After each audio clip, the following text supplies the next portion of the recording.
The text is from John chapter 14, verse 1. Pangalawa po, cover your heart. So, not only you guard it, tatakpan mo rin. Anong sabi? Dito sa second part ng verse 1. Diba sabi doon, let not your hearts be troubled. That's the first one, guard your heart. Second, believe in God, believe also in me. Ano ba yung believe? Meaning, magtitiwala ka, maniniwala ka. And when you believe in God and Jesus, ano ibig sabihin nun? Naniniwala ka sa lahat ng sinabi niya. Hindi ka naman maniniwala pag wala siyang sinabi. O paano mo masasabi, I believe in you, walang sinabi, di ba? I love you, will you marry me? Yes, I will marry you. Bakit? Kasi sinabi niya. Pero kung nasa harap lang, di ba, nasa harap lang, nagtinginan kayo. 1, 2 oras, 3 oras, anong paniniwalaan mo? Nagtitinginan lang kayo, walang sinabi. Di ba? But the Lord Jesus sabi niya, believe in God, believe also in me. Ibig sabihin, may sinabi pala siya at may sasabihin siya. So that's why sabi niya, believe in me. Ano bang sinabi ng Panginoon? Diba? Marami siyang sinabi. At later on, sasabihin niya, in verse 2, 3, sabi niya doon, if I go, I prepare a place for you. I will come again and will take you to myself, that where I am, you may be also. Kasi magpiprepare ako, dadalhin ko kayo. Kaya sabi niya, believe in God and believe also in me. And when we believe in God, we must believe hindi lang sa idea na mayroong Diyos, but believe also in the Lord Jesus. Have faith in the Lord Jesus. And that's why we need to listen carefully to all what Jesus said. Ano ibig sabihin ngayon sa cover your heart? It means bury yourself, cover yourself with the promises of God. Alam mo yung ililibing ka? Siyempre, hindi mo pa na-experience ilibing. Alam mo yung nakikita mong nililibing? Yung bata pa ako, yung ano lang, yung Jolen. Diba? Yung marbles. Diba? Pag tinatago sa lupa, tinatakpan, diba? Ng lupa.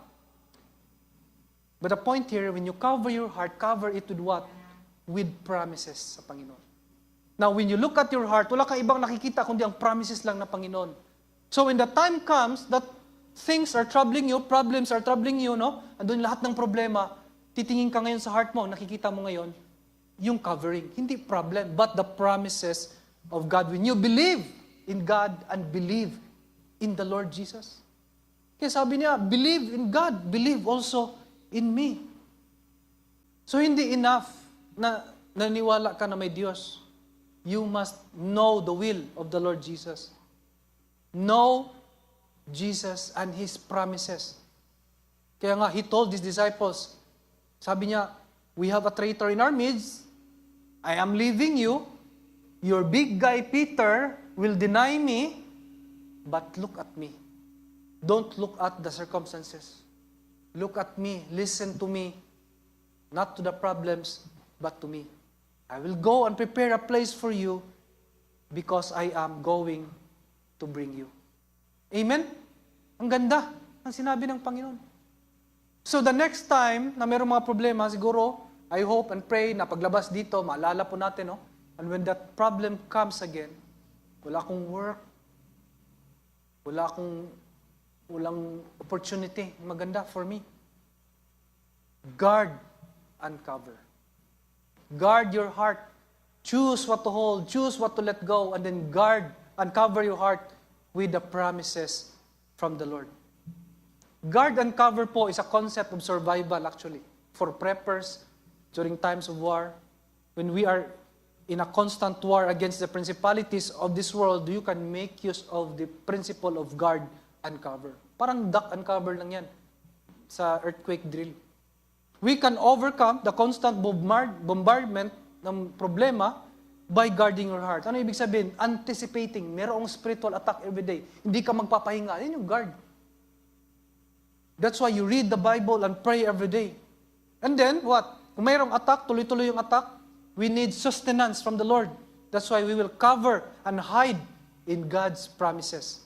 So that masustain tayo when the pain is ongoing, when the problems is ongoing. Pag tuloy-tuloy ang problema, how can you be sustained? You need the Lord. Siya yung anesthesia natin na magsusustain natin throughout. So let us remember po at baunin po natin itong truth na ito. God is a God who listens to every whisper of your soul. And trust He is listening today and lay your request boldly before Him. Kaya tuloy-tuloy lang po, whatever that is troubling you, yung hindi mo maisulat sa prayer request natin na envelope, remember this, that God listens. Minsan, wala na tayong joy to shout to God na, Lord, Ikaw, ganito ka, Panginoon, to bless the Lord. Dahil pagod na tayo, ang nagagawa na lang natin is to whisper our prayers. But trust that the Lord listens to us and He hears us. He is listening to you today. So that's why you can always lay your requests before Him. Yan lagay dyan. Boldly, ibig sabihin, honest, with all honesty, Panginoon, ito yung kabigatan ko, Lord. Ito yung kabigatan ko, ito yung hirapan ko, Panginoon, paniwalaan yung preaching ni Brother Elijah.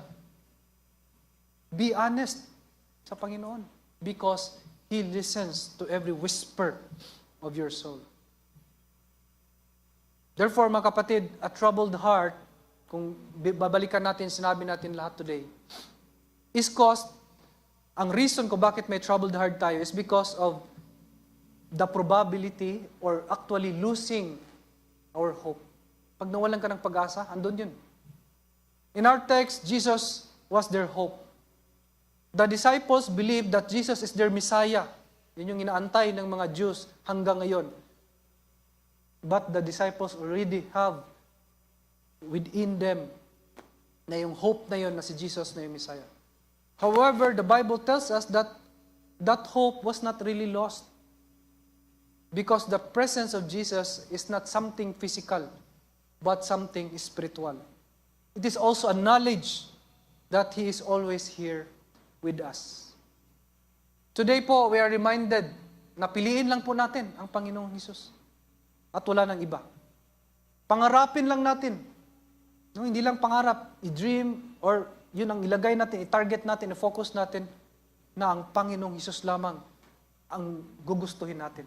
Ang ilolong natin at nothing else. Because He is the answer to whatever is troubling you. Kaya ask Jesus. If you are doubting, ask Jesus that He will always be with you. Na mafe-feel mo yung gabay niya, yung presensya niya. He and He alone at wala nang iba. Thank you for joining us. May God's Word continue to guide and strengthen you. Until next time, stay rooted in Christ. God bless.